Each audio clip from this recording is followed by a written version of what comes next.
شازی جب کافی دن بعد school I تو غم سے نڈال تھی۔ اس کی امی فوت ہو گئی تھی۔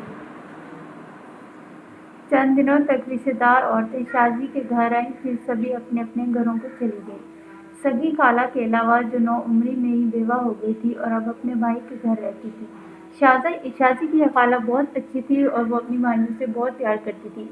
چند دن رہ کر جب وہ جانے لگیں تو شازی اور فوزیہ ان سے لپٹیں، خوب روئیں اور کہنے لگیں، خالہ آپ ہمیں کس کے سہارے چھوڑے جا رہی ہیں؟ آپ مت جائیں، بلکہ ہمیشہ کے لیے یہیں رہ جائیں۔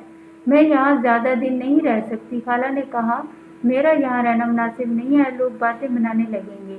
خالہ نے ٹھیک کہا تھا، جب سے وہ شازی کے گھر پر تھیں بالائی منزل والوں نے تو نیچے آنا ہی چھوڑ دیا تھا۔ ان کو خالہ کا یہاں رہنا ایک آنکھ نہیں بھاتا تھا اور خالہ کے خلاف محلے میں باتیں بنانے والوں میں پہلا نمبر انہی کا تھا۔ خالہ شازی اور فوزی کو روتا سسکتا چھوڑ کر چلی گئیں۔ تبھی نعیمہ اور حسینہ ان کے پاس آ گئی۔ انہوں نے روتی ہوئی بچیوں کو گلے لگایا، میں بھی تمہاری خالہ ہوں، پھر کہوں روتی ہو؟ تم لوگ تنہا تو نہیں ہو، ہم جو تمہارے پاس ہیں۔ اب پھر سے ان کے گھر میں ان کا عمل دخل شروع ہو گیا۔ حسینہ کھانا پکا رہی ہے تو اسلام صاحب کے کپڑے نعیمہ استری کر رہی ہے۔ ماں کا گھر کا سودا صرف لا رہی ہے۔ لگتا نہیں تھا دو الگ الگ گھر ہیں، بلکہ ایک گھرانہ لگتا تھا۔ اسلام صاحب پہلے سے زیادہ خوش مطمئن نظر آتے تھے۔ سجاد کی ماں اور بہنوں نے ان کا گھر سنبھال لیا تو ان کو بیوی کی کمی محسوس نہیں ہونے دی۔ بچیاں البتہ بے قرار تھیں، وہ ماں کو بھلا نہیں سکتی تھیں اور ماں کا بدل خالہ سگی تھیں جو ماں جیسا پیار دے سکتی تھیں، اور وہ صرف چند دن روز رہ کر چلی گئی تھیں۔ سمجھنے والے سمجھ گئے کہ راجدھانی اپنی بڑی لڑکی نعیمہ کو اسلام صاحب کے ساتھ جانے کی خاطر یہ سارا کچھ کر رہی ہے۔ اسلام صاحب کی بہن جب چند روز رہنے آئی، انہوں نے فوراً بات کو محسوس کر لیا۔ تب بھی اس نے بھائی سے کہہ دیا، بھائی جان یہ غلطی کبھی مت کیجیے گا، مجھے یہ کنبہ ٹھیک نہیں لگتا، تمہاری راجدھانی بڑی شاطر معلوم ہوتی ہے، یہ 2-4 روز میں تمہارے مکان پر قبضہ کر لے گی اور تمہاری بہن ماں کی بچیوں کو نکال باہر کہے گی۔ تم نعیمہ کے ساتھ نکاح کی غلطی مت کرنا، ہو سکے تو ان لوگوں سے اپنا مکان خالی کرا کے اچھے لوگوں کو دے دو۔ اسلام صاحب کی بہن کی باتیں بہت بری لگی۔ انہوں نے منہ پر تو کچھ نہ کہا، لیکن دل میں ٹھان لیا کہ نکاح نعیمہ سے کرنے میں کوئی حرج نہیں۔ لڑکیاں سلیقہ والی اور ان کی ماں بھی مخلص ہے، یہ لوگ آڑے وقت میں کام آتے رہے ہیں، ایسوں سے ناطہ جوڑنا بہتر رہے گا۔ اور سب سے بڑی بات، شازیہ فوزیہ بھی ان سے مانوس ہیں۔ جب یہ بات رشتہ داروں میں آئی کہ اسلام صاحب اپنی کرایہ دارنی کی بڑی لڑکی سے نکاح کر رہے ہیں تو سارے ان کی جان کو آ گئے۔ پھر چند بڑوں نے نہایت سختی سے دباؤ ڈال کر اسلام صاحب کا نکاح ان کی بیوہ سالی سے کرا دیا، کیونکہ ان کو بچیوں کی خوشی عزیز تھی۔ شازیہ فوزیہ بہت خوش تھیں، ان کی خالہ ہمیشہ کے لیے آ گئی تھیں۔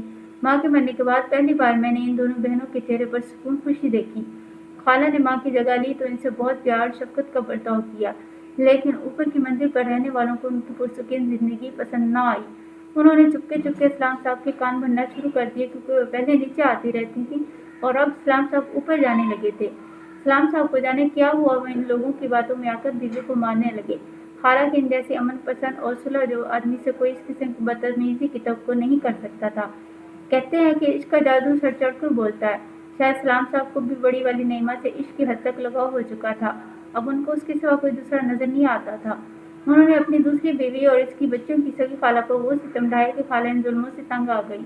ایک دن ہر کسی نے سن لیا کہ اسلام صاحب کی دوسری بیوی نے خود پر مٹی کا تیل چھڑک کر خودکشی کر لی۔ فوزیہ شازیہ اسکول میں تھی جب خالہ کی مرنے کی خبر ملی، دونوں گھبرائیں گھر پہنچی، مگر خالہ کہاں تھی؟ ان کو تو ہسپتال لے گئے تھے، وہ بری طرح جل گئی تھیں، یہاں تک کہ وہ بیان دینے کے قابل نہ تھیں۔ بلاخر اسی حالت میں اپنے خالے کی حقیقی سے جا ملی۔ سب یہ کہتے تھے ان کو جلنا ایک معمہ ہے۔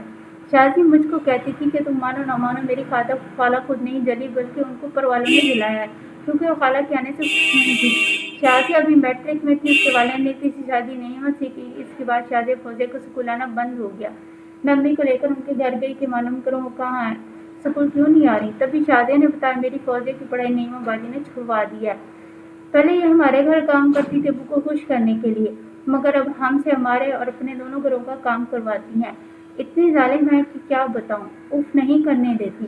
شازی رونے لگی، مجھے بہت دکھ ہوا، ان ظالم عورتوں نے شازی کو میٹرک بھی نہ کرنے دیا، حالانکہ امتحان میں چند ماہ رہ گئے تھے۔ شازی نے مجھ سے دوبارہ آنے کا وعدہ لیا۔ 2 ہفتے بعد میں اس کی خاطر دوبارہ گھر گئی، وہ بہت خوفزدہ تھی، مجھ کو دیکھ کر سہم گئی۔ موقع ملا تو بولی، فہمی اب تم ہمارے گھر مت آنا، کیونکہ نعیمہ ہماری کسی سہیلی کا ہمارے گھر آنا پسند نہیں کرتی۔ میں نے اس کو دلاسا دیا کہ ہم کسی نہ کسی بہانے ضرور مل لیا کریں گے، تم خاطر جمع رکھو، میں ہر حال میں تم سے ملتی رہوں گی۔ اس کے بعد ہم دونوں کافی عرصے تک نہ مل سکی۔ ایک دن میں شازی کے گھر کے قریب سے گزر رہی تھی، پتہ چلا اس کی شادی ہو رہی ہے۔ یقین نہ آیا کیونکہ ابھی تو وہ بمشکل 15-16 سال کی تھی۔ سوچ بھی نہ سکتی تھی اس کا باپ اتنا ظلم کر سکتا ہے۔ مجھ سے رہا نہ گیا اور میں ان کے گھر کے اندر چلی گئی۔ وہاں کچھ خاص مہمان نہ تھے، وہ شادی والا گھر لگ ہی نہیں رہا تھا۔ شازی نے مجھے دیکھا، دوڑ کر آئی، مجھ سے گلے لگ خوب رہی، بولی فہمی اس ظالم دنیا میں بن ماں کے بچوں کو زندہ رہنے کا کوئی حق نہیں، انہیں تو ماں کے ساتھ ہی مر جانا چاہیے۔ میں نے پوچھا شازی یہ سب کیا ہو رہا ہے، کیا سچ میں تمہاری شادی ہو رہی ہے؟ ہاں، وہ بولی، لیکن مجھے تو کوئی مہمان نظر نہیں آ رہے، ماں نے صرف اپنے چند رشتہ داروں کو بھی بلایا ہے، تم نے مجھے نہیں بتایا۔ کیسے بتاتی، ماں نے باہر نکلنے پر پابندی لگا دی ہے۔ کس کے ساتھ شادی ہو رہی ہے؟ نعیمہ کے ماموں کے ساتھ۔ کیا نعیمہ کے ماموں کے ساتھ؟ میں نے حیران ہو کر پوچھا۔ وہ تو خاصا بڑا ہوگا۔ ہاں، خدا جانے ابو کو کیا ہو گیا، جو یہ لوگ کہتے ہیں وہ کرتے جاتے ہیں، کاش میری ماں زندہ ہوتی تو مجھ پر یہ ظلم نہ ہوتا۔ تم بہادر بنو اور شادی سے انکار کر دو۔ میں ایسا نہیں کر سکتی، یہ ناممکن ہے، تم سوچ بھی نہیں سکتی فہمی یہ لوگ کتنے ظالم ہیں، ابو کو تو انہوں نے مٹھی میں کر رکھا ہے۔ وہ بھی یہ باتیں کر رہی تھی، کسی نے بتایا بارات آ گئی ہے۔ دولہا چند عورتوں اور مردوں کے ساتھ اندر آیا، اس کی عمر سلام صاحب سے بھی زیادہ تھی۔ مجھے دولہا کو دیکھ کر حیرت اور افسوس ہوا، اس قدر کہ میں اپنے آپ پر قابو نہ پا سکی اور رونے لگی۔ شازی رخصت ہو کر سسرال چلی گئی۔ 2 ماہ بعد ایک دن ہمارے گھر ایک کچھ پرسکون مطمئن نظر آ رہی تھی۔ دولہا عمر اسی طرح ضرور ہے مگر رحم دل ہے، میرے خیال رکھتے ہیں، کم از کم مجھے نعیمہ حسینہ کے ماں کے ظلم سے تو نجات مل گئی۔